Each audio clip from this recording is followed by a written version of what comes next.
وأحسن منك لم تر قط عيني وأجمل منك لم تلد النساء خلقت مبرأ من كل عيب خلقت مبرأ من كل عيب كأنك قد خلقت كما تشاء كتاب أنزلناه إليك مبارك ليدبروا آياته وليتذكر أولو الألباب۔ یہ کتاب برکت والی ہے جسے ہم نے آپ کی طرف نازل فرمایا ہے تاکہ دانش مند لوگ اس کی آیتوں میں غور و فکر کریں اور نصیحت حاصل کریں۔ اللہم صلی علی سیدنا محمد وعلی آل سیدنا محمد بعدد کل ذرۃ مئۃ الف الف مرۃ۔ سامعین و ناظرین کرام، السلام علیکم ورحمۃ اللہ وبرکاتہ۔ سامعین کرام، سورہ الزمر آیت نمبر 5۔ آج کے سبق کا موضوع، کیا ہم نے زمین اور آسمان کی پیدائش پر غور کیا ہے؟ اس کے ساتھ سامعین اکرام آج کے سبق کا آغاز کرتے ہیں۔ سب سے پہلے گزشتہ سبق کا اعادہ ہوگا۔ لو اراد اللہ ان يتخذ ولدا لاصطفى مما يخلق ما يشاء سبحانہ هو اللہ الواحد القہار۔ اگر اللہ ارادہ فرماتا کہ اپنے لیے اولاد بنائے تو اپنی مخلوق میں سے جسے چاہتا منتخب فرما لیتا۔ وہ پاک ہے، وہی اللہ ہے جو یکتا ہے، سب پر غالب ہے۔ سامعین کرام، سورہ الزمر آیت نمبر 5، لفظی ترجمہ، خلق السماوات والارض بالحق، پیدا کیے ہیں اس نے آسمان اور زمین بالحق، حق کے ساتھ، یعنی ایک مقصد سے۔ یکبر اللیل علی النہار، لپیٹ لیتا ہے وہ رات کو دن پر، ویکبر النہار علی اللیل، اور لپیٹتا ہے دن کو رات پہ، وسخر الشمس والقمر، اور سورج اور چاند اس کے مسخر ہیں۔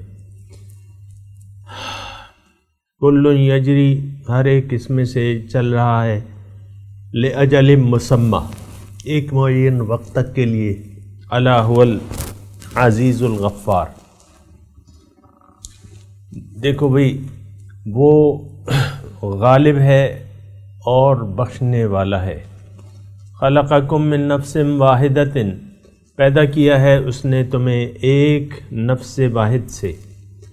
ثم جعل منہا زوجہا، پھر اس کے جوڑا بنا دیا۔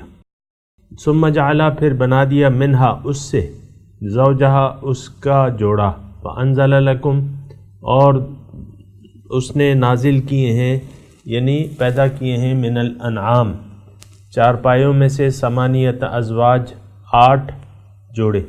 یخلقکم،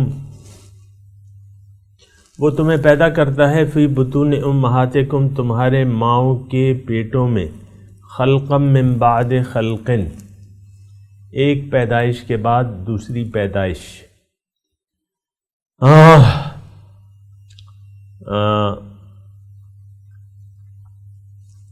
یعنی ایک کیفیت کے بعد دوسری کیفیت، فی ظلمات ثلاث، 3 تاریکیوں میں۔ ذالکم اللہ ربکم، یہ اللہ تمہارا رب ہے، لہ الملک، اسی کے لیے بادشاہی ہے۔ لا الہ الا ہو، کوئی معبود نہیں ما سوا اس کے، فانا تصرفون، بس تم کہاں بہہ کے جا رہے ہو، تمہیں کہاں کون دھکے دے رہا ہے۔ ان تکفروا، اگر تم انکار کر دو، ناشکری کرو، اللہ کی نعمتوں کا، فإن اللہ غنی عنکم، بے شک اللہ تعالیٰ بے نیاز ہے تم سے، ولا یرضی لعبادہ الکفر، اور وہ پسند نہیں کرتا اپنے بندوں کے لیے ناشکری کی روش کو، وَإِن تشکروا، اور اگر تم شکر کرو، یرضہ لکم، وہ تم سے راضی ہو جائے گا، ولا تزر وازرۃ وزر اخری، اور وہ بوجھ نہیں اٹھاتا کوئی بوجھ اٹھانے والا کسی دوسرے کا بوجھ، ثم الی ربکم مرجعکم، پھر تمہارے واپس لوٹنا تمہارے رب کی طرف ہے، فینبئکم، وہ تمہیں پھر بتائے گا بما کنتم تعملون، جو تم عمل کرتے تھے، انہ علیم بذات الصدور، بے شک وہ سینوں کے رازوں سے واقف ہے۔ یہ 2-3 آیت سامنے کرام میں نے آپ کو پڑھ کے سنا دی ہیں، آپ کے ذہن میں واضح ہونا چاہیے کہ مضمون کیا بیان ہو رہا ہے۔ بنیادی طور پہ سورہ زمر کا میں نے آپ کو بتایا تھا کہ اس کا بنیادی مضمون جو ہے وہ عبادت ہے اور دین اللہ کے لیے خالص کرنا ہے، یہ مرکزی مضمون ہے۔ اس کی اللہ تعالیٰ کی توفیق سے میں نے آپ کو تفاصیل بتائی ہیں۔ آج اللہ تعالیٰ ایک یعنی کائناتی دلائل آپ کے ہمارے سامنے پیش کر رہا ہے۔ اصل میں بات یہ ہے سامعین کرام کہ ہماری جو غلطی ہے وہ یہ ہے کہ ہم ایک غلط فہمی کا شکار ہو جاتے ہیں، اور جو انسان غلط فہمی کا کسی بارے میں بھی سامنے کرا، میں یہ نہیں کہہ رہا یعنی اپنے بارے میں غلط فہمی تو میں کہہ رہا ہوں، لیکن میں یہ نہیں کہہ رہا، میں یہ کہہ رہا ہوں کہ کسی بارے میں کسی چیز کے بارے میں بھی آپ اگر کسی غلط فہمی کا شکار ہو جائیں تو اس کے اچھے نتائج نہیں ہوتے، اس کے اچھے نتائج نہیں ہوتے۔ کسی بھی چیز کے بارے میں غلط فہمی ایک چیز ہے۔ مثال کے طور پہ دانے دار نمک پڑا ہے کچن میں، آپ چائے بنا رہے ہیں اور وہ تھوڑا سا موٹا دانے والا نمک ہے، سفید نمک ہے، چینی کی طرح ہے۔ آپ سمجھتے ہیں کہ یہ اگر آپ کو یہ غلط فہمی لگ گئی کہ یہ چینی ہے وہ نمک، تو آپ بتائیں چائے کیسی بنے گی؟ کوئی پینا پسند کرے گا؟ یعنی 2 کپ آپ بنا رہے ہیں، اس میں 4 چمچ چینی آپ ڈال دیتے ہیں، اور چینی ہوتی نہیں ہے، وہ نمک ہوتا ہے، دکھتی چینی ہے، ہوتا نمک ہے، پھر کیا ہوگا؟ وہ چائے تو ردی ہو جائے گی۔ بے نہیں اسی طرح سامنے کرام کے زندگی کو اگر ہم یہی زندگی سمجھ لیں کہ یہی زندگی ہے، دنیا کے بارے میں ہماری اگر سوچ یہ ہو جائے کہ یہ اس کی کامیابی اصل کامیابی ہے، ہاں، تو پھر کیا ہوگا؟ پھر تو آپ ایک زبردست غلط فہمی کا شکار ہو گئے۔ ایسا تو نہیں ہے، زندگی تو یہ کوئی زندگی نہیں ہے، یعنی یہ تو ایک عارضی سا بندوبست اللہ تعالیٰ نے ہمارے لیے کیا ہے، ہمیں ایک اعلیٰ مقام دینا چاہتا ہے، اس کے لیے ایک عارضی وَلَكُمْ فِي الْأَرْضِ مُسْتَقَرٌّ وَمَتَاعٌ إِلَىٰ حِينٍ، تمہارے لیے زمین میں ایک مقرر وقت تک کے لیے ٹھہرنا ہے اور فائدہ اٹھانا ہے، اس کے بعد تو تم نے ثُمَّ إِلَىٰ رَبِّكُمْ تُرْجَعُونَ، پھر اپنے رب کی طرف تم لوٹائے جاؤ گے۔ تو اب یہ ہے نا کہ ثُمَّ إِلَىٰ رَبِّكُمْ مَرْجِعُكُمْ، آج بھی ہم نے آیت نمبر 7 میں یہ پڑھا ہے کہ اللہ تعالیٰ فرما رہا ہے کہ بھئی اس کے بعد تو تمہارا لوٹنا تمہارے رب کی طرف سے، وہ تمہیں بتائے گا جو تم کرتے تھے، اِنَّهُ عَلِيمٌ بِذَاتِ الصُّدُورِ، بے شک وہ جانتا ہے سینوں کے راز۔ تو بات یہ ہے سامعین کرام دیکھنا چاہیے، میں آپ کو یہی کہہ رہا ہوں سامعین کرام کہ غلط فہمی کا اگر ہم شکار ہو جائیں نا تو پھر بہت سی نہ ہونے والے کام جو ہے وہ ہم پھر کر بیٹھتے ہیں۔ یعنی مثال کے طور پہ دنیا کو اگر آپ نے اصل سمجھ لیا اور اس میں جو اللہ تعالیٰ کی مخلوقات ہیں، جو بھی مخلوقات ہیں، اس میں اگر آپ نے یعنی اسی کو آپ اصل سمجھ بیٹھے، ایک غلط فہمی کا شکار ہو گئے، پھر تو انہی چیزوں میں آپ طاقت، نفع یا نقصان تلاش کریں گے، پیسہ آپ حاصل کرنے کی کوشش کریں گے جہاں سے بھی ہو۔ تو پھر یہ بات جو ہیں، یہ باتیں جو ہیں، یہ سامعین کرام بڑی یعنی غلط موڑ یہ ہوتا ہے نا کہ انسان، دیکھیں میں مشکل بات نہیں کہہ رہا، آسان بات کہہ رہا ہوں، اگر تھوڑی سی آپ کی توجہ ہو. دیکھیں ایک راستہ ہے، ایک راستہ جو ہے سیدھا ہے، ایک راستے ٹیڑھے میڑھے ہیں. آپ نے سفر تو کرنا ہے، لیکن آپ اگر انتخاب کر لیں ٹیڑھے میڑھے راستوں کا تو پھر تو آپ اپنی منزل تک نہیں پہنچیں گے. جو سیدھا راستہ ہے وہ صرف منزل تک آپ کو پہنچاتا ہے. لیکن اگر آپ کو وہ ٹیڑھے میڑھے راستے اچھے لگنے لگے تو پھر تو آپ ایک غلط فہمی کا شکار ہو گئے. جو ویگن یا بس آپ کی منزل تک نہیں جاتی اور آپ اس کی ظاہری دلکشی سے مرعوب ہو کے اس میں بیٹھ جاتے ہیں. مثال کے طور پہ جو آپ کے سواری ہے جو آپ کو منزل تک لے جائے گی، جو گاڑی پہ فلائنگ کوچ ہے یا جو بس ہے جو بھی ہے، گرمی کا موسم ہے اور آپ یہ سمجھتے ہیں، یعنی وہ گاڑی جو ہے جو منزل تک لے جائے گی وہ دیکھنے میں اتنی اچھی نہیں ہے، نہ اس میں اے سی ہے، نہ اس میں سیٹنگ کا پروگرام اچھا ہے. جو غلط منزل کی طرف لے جا رہی ہے وہ گاڑی بڑی اعلیٰ ہے، دکھ رہی ہے زینا، وہ آپ کو بڑی اچھی لگ رہی ہے. آپ آپ کہتے ہیں یار گرمی کا موسم ہے، یہ تو ایئر کنڈیشن گاڑی میں بیٹھو تاکہ آرام سے سفر گزرے.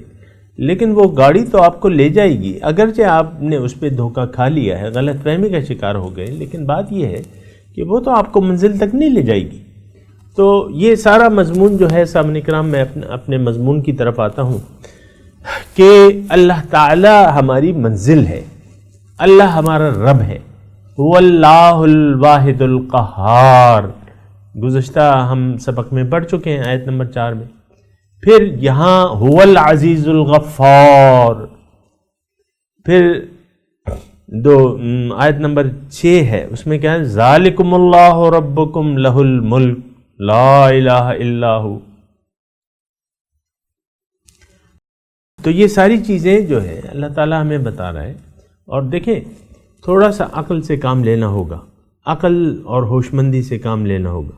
ظاہر ہے اگر آپ کوئی دیکھیں، یہ ایسی باتیں ہیں جس کی تفصیل کی قطعاً ضرورت نہیں ہے، لیکن افسوس کی بات یہ ہے کہ ہم لوگ ظاہر دنیا پہ دھوکہ کھا چکے ہیں اور غلط فہمی کا شکار ہو گئے.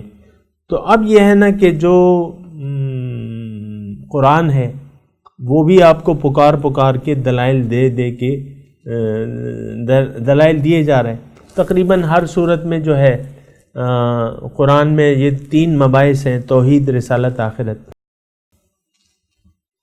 گزشتہ سورت جو تھی وہ بھی توحید کا مضمون تھا، یہ بھی توحید کا مضمون ہے. اس میں اللہ تعالیٰ دیکھیں اپنی قدرتیں ہمیں بتا رہا ہے، اور یہ ایسی قدرتیں ہیں جس کو جس سے ہم صرف نظر نہیں کر سکتے، اس سے آنکھیں نہیں چرا سکتے.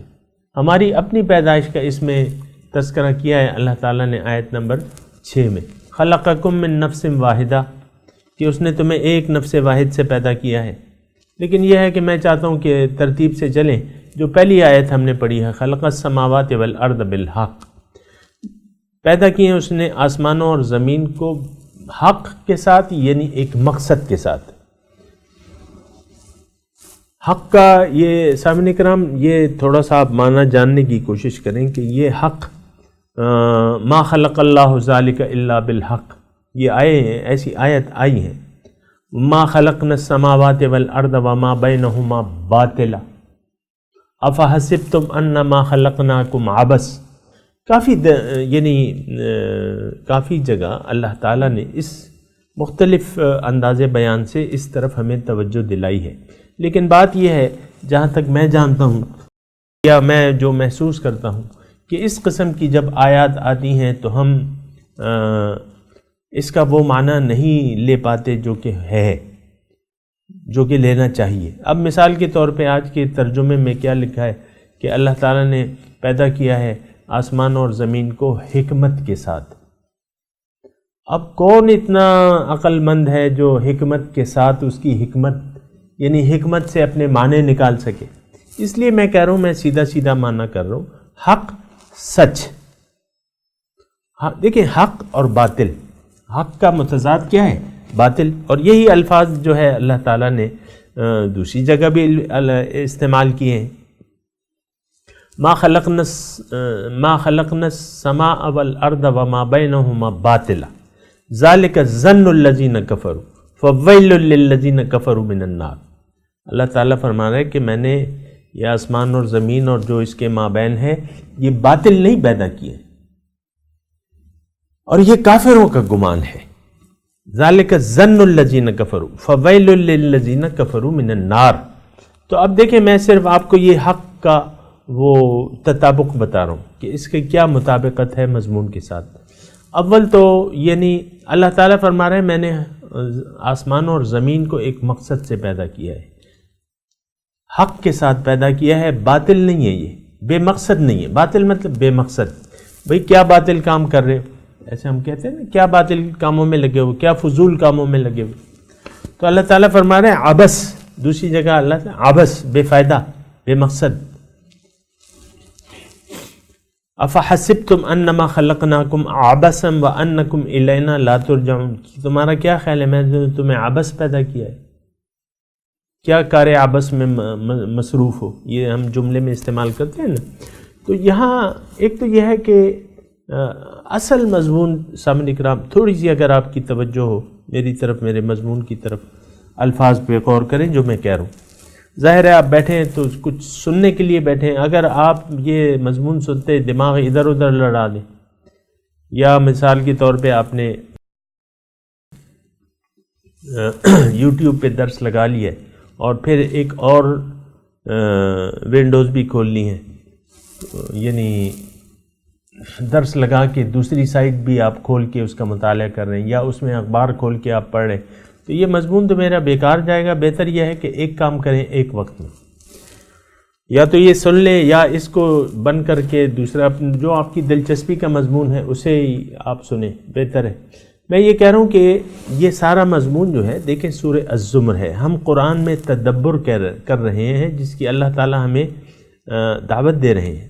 تفکر افلا یتدبرون القرآن ام علی قلوب اقفالها اور کتاب انزلناہ الیک مبارک لیدبروا آیاتہ ولیتذکر اولو الالباب. ہمارے جو درس کا ابتدائی ہے اس میں بھی یہ آیت شامل ہے سامعین کرام کہ کتاب اللہ تعالیٰ نے فرمایا کہ میں نے آپ کی طرف نازل کی ہے. مقصد یہ ہے کہ اس کی آیات میں تدبر کیا جائے، سوچا جائے. اب دیکھیں بنیادی مضمون جو ہے سامعین کرام جو چلا آ رہا ہے سورہ الزمر کا، وہ یہ ہے کہ دین اللہ کے لیے خالص کر لو. یہ مضمون ابھی بھی آیا ہے، اس کے بعد بھی آنے والا ہے. الا للہ دین الخالص. اس کی اللہ تعالیٰ کی توفیق سے میں نے آپ کو بتائی ہے کہ اس کی کیا کیا یعنی مقصد ہے یا مطالب ہے. میں یہ کہہ رہا ہوں آج کے مضمون پہ ہم غور و فکر کر رہے ہیں کس لحاظ سے اللہ تعالیٰ نے یہ مضمون شروع کیا ہے، اس کا سیاق و سباق کیا ہے. جو گزشتہ مضمون ہے اس میں تو یہی اللہ تعالیٰ نے فرمایا ہے کہ بھئی دیکھو میرے سوا کوئی معبود نہیں ہے اور دین میرے لیے خالص کر لو. اس کی میں نے اللہ تعالیٰ کی توفیق سے آپ کو بات بتائی ہے. لیکن آج کا جو مضمون ہے سامعین کرام یہ تھوڑا سا اگر آپ غور کریں، اللہ تعالیٰ اس میں جو کائناتی دلائل جو ہے اللہ تعالیٰ ہمارے سامنے پیش کر رہے ہیں کہ چلو تم اس پہ غور کرو، زمین اور آسمان کی پیدائش پہ غور کرو. تو جب ہم یہ سارا یعنی رات اور دن کا بدلنا جو ہے اور سورج اور چاند اگر ہم یہ سوچیں کس کے قبضہ قدرت میں ہے اور یعنی اس کی کوئی حد ہے کہ نہیں ہے، تو جب ہم آج کے دن سوچتے ہیں تو سامعین کرام یہ سائنس ہمیں کہتی ہے کہ ایک وقت ایسا آئے گا کہ یہ کائنات ختم ہو جائے گی. یعنی اس کی ایک عمر ہے، طبعی عمر ہے، جو بھی ہے یہ ختم ہو جائے گی، اور یہ بات قرآن بھی کہہ رہے ہیں. پھر جب ہم اس اللہ تعالیٰ کی تخلیق کے بارے میں یہ اور خاص طور پہ جو آیت ہم پڑھ رہے ہیں خلق السماوات والارض بالحق، کہ میں نے آسمان اور زمین کو بامقصد پیدا کیا ہے، اس بات پہ جب ہم غور و فکر کرتے ہیں تو ہمارے سامنے یہ بات آتی ہے کہ تمام کائنات، ہمیں یہ پتہ چلتا ہے کہ اس کائنات کا محور اور مرکزہ جو ہے وہ انسان ہے. اور یہ تو آپ میں سنتے رہتے ہیں، عام کتابی بات ہے کہ انسان اشرف المخلوقات ہے. اور ہمیں یعنی عقل سے جب ہم سوچتے ہیں نا تو ہمیں یہ پتہ چلتا ہے کہ یہ کائنات انسان کے گرد گھوم رہی ہے اور انسان کے لیے پیدا کی گئی ہے. اور یہ بات قرآن میں بھی اللہ تعالیٰ نے بیان کی. یعنی یہ ایک سادی سی بات ہے، اس میں کوئی الجھاؤ نہیں ہے. ایک تھوڑی سی عقل سمجھ بوجھ رکھنے والا انسان جو ہے وہ یہ سمجھ جائے گا کہ ہاں یہ اس کا بینیفیشری جو ہے، جو فائدہ لے رہا ہے اس کائنات سے، اصل جو مخلوق ہے وہ حضرت انسان ہے. پھر اب یہ سوچنا چاہیے کہ بھئی یعنی میں کیوں ہوں؟ جب تمام کائنات بے مقصد ہے تو آیا کیا میری پیدائش بے مقصد ہو سکتی ہے؟ اس کے بارے میں انسان کو سوچنا چاہیے. تو یہ پھر سوچتا ہے کہ نہیں، میری پیدائش تو بے مقصد ہو ہی نہیں سکتی، کیونکہ سب سے اہم مخلوق میں ہوں، اور اس کائنات کی چھوٹی سے چھوٹی اور بڑی سے بڑی شے کی ایک حقیقت ہے، ایک مقصد ہے، ایک فائدہ ہے، اور وہ فائدہ، اس کا مقصد مجھے فائدہ پہنچانا ہے. تو اب یہ نہیں ہو سکتا کہ میری پیدائش ہی بے مقصد ہو. یعنی کائنات جس ہستی کے گرد گھوم رہی ہے، مقصد ہے کائنات کا بالحق، خلق السماوات والارض بالحق، کائنات کا ایک مقصد ہے، اور وہ مقصد کیا ہے کہ یہ انسان کے فائدے کے لیے اللہ تعالیٰ نے پیدا کی ہے. کیا رات اور کیا دن. رات آپ دیکھیں تھوڑی دیر پہلے جو تھی وہ رات تھی، اب دن کا اجالا چھا گیا ہے. پھر سورج اور چاند جو ہے ہم دیکھتے ہیں اللہ کے قبضہ قدرت میں ہے. اگر آپ اس بات پہ سوچیں اور سمجھنا شروع کر دیں تو سورج کو دیکھیں کہ براہ راست ہم پہ اثر انداز ہوتا ہے. سورج یعنی اس کے بغیر ہماری زندگی، ظاہری زندگی محال ہے. یہ براہ راست ہم پہ اثر انداز ہو رہا ہے. سورج، فصلیں پک رہی ہیں، آپ کو دن کا اجالا مل رہا ہے، اور جب یہ چھپ جاتا ہے تو اندھیری رات ہو جاتی ہے، اس میں ہم آرام کرتے ہیں. مضمون قرآن میں بیان ہوا ہے مختلف جگہ پہ. اور یہ سخر الشمس اللہ تعالیٰ کے قابو میں ہے. اب اتنی بڑی ذات جو سورج اور چاند کو کنٹرول کر رہا ہے، نہ صرف سورج اور چاند کو بلکہ تمام کائنات کو، تو وہ ذات جو ہے ایک تو غالب لگتی ہے، بہت بڑی طاقت ہے اس کے ہاتھ میں. اب سورج کی ضروریات جو ہے، سورج کا جو کھانا ہے اسے مل رہا ہے، تبھی تو یہ کروڑوں سال سے جو ہے اپنی آگ جو ہے، یعنی یہ تو آگ کا ایک کرہ ہے نا، آگ کا ایک کرہ ہے، آگ برسا رہا ہے. اور وہ آگ کس طریقے سے پیدا ہو رہی ہے؟ ہم تو 24 گھنٹوں کے لیے ایک الاؤ روشن کریں تو وہ 24 گھنٹے میں ہم اس کو جلا کے تھک جائیں، لکڑیاں قریب کرتے جائیں اور وہ اس کا دلب، تو وہ تب وہ 24 گھنٹے، یہ کروڑوں سال سے چل رہا ہے سورج. تو اس کے قبضہ قدرت میں ہے، اور وہی اس کا مالک ہے، وہی اس کا داتا ہے. ساری ضروریات، یہ تمام کائنات کی تمام ضروریات اللہ تعالیٰ ہی پیدا کر رہا ہے. یعنی العزیز میں یہ مضمون ہے. العزیز غالب ہے، ہر ایک مخلوق کی خوراک جانتا ہے اور اس کو وہ خوراک مل رہی ہے. الغفار، غفار میں سامنے کرام مضمون یہ ہے کہ اے انسان، اے بھٹکے ہوئے انسان، اب تک اگر تمہاری توجہ میری طرف نہیں تھی اور اب تم نے کائنات اور اپنی پیدائش میں غور و فکر کیا ہے اور تم میری طرف رجوع کرنا چاہتے ہو، تو اگر میری طرف تم آؤ گے تو اور توبہ کرو گے تو میں تمہارے تمام جو گناہ ہیں وہ میں معاف کر دوں گا. الغفار، الا هو العزیز الغفار. یعنی مایوسی کی ضرورت نہیں ہے. انسان سامنے کرام یہ ساری زندگی جو ہے، یہ بات نوٹ کر لیں، یہ مہلت کی زندگی ہے. انسان کو اللہ تعالیٰ نے مہلت دی ہوئی ہے اور اس کو آزما رہا ہے.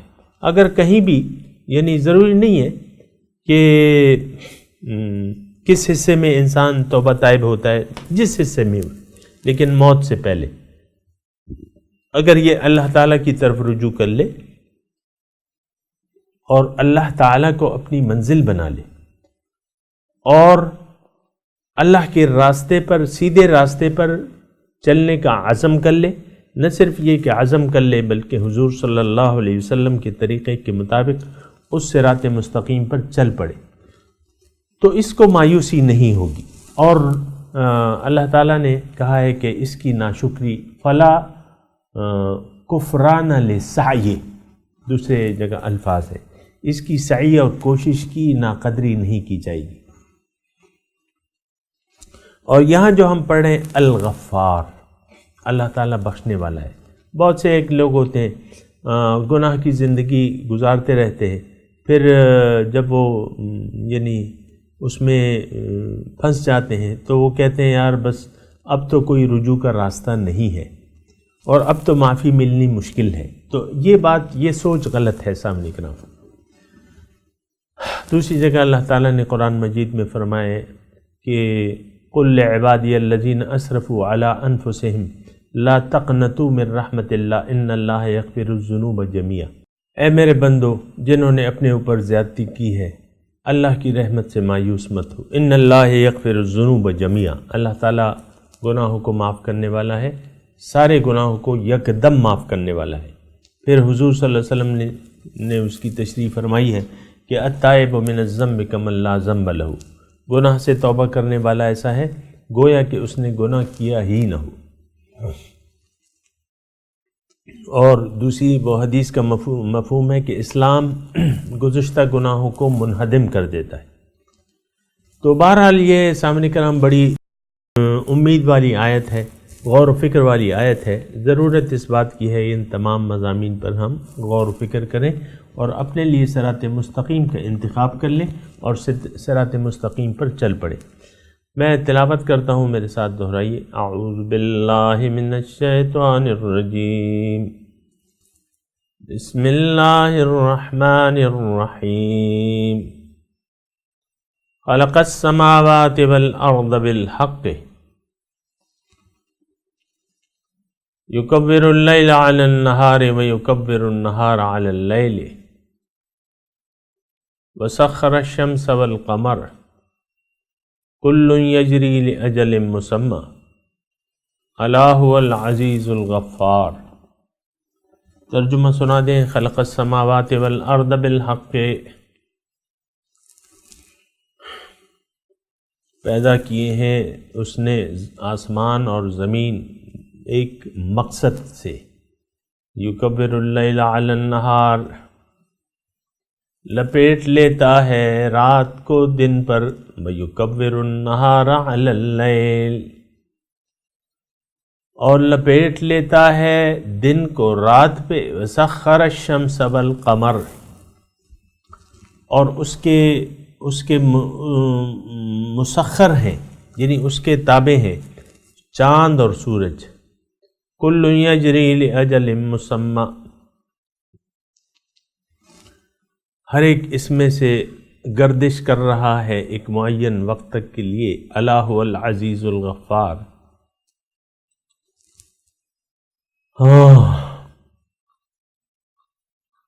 دیکھو وہ ذات جو ہے وہ غالب ہے اور بخشنے والی ہے۔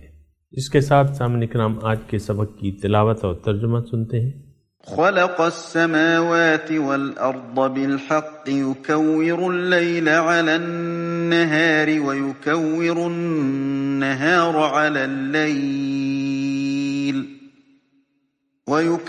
النهار على الليل وسخر الشمس والقمر كل يجري لأجل مسمى ألا هو العزيز الغفار۔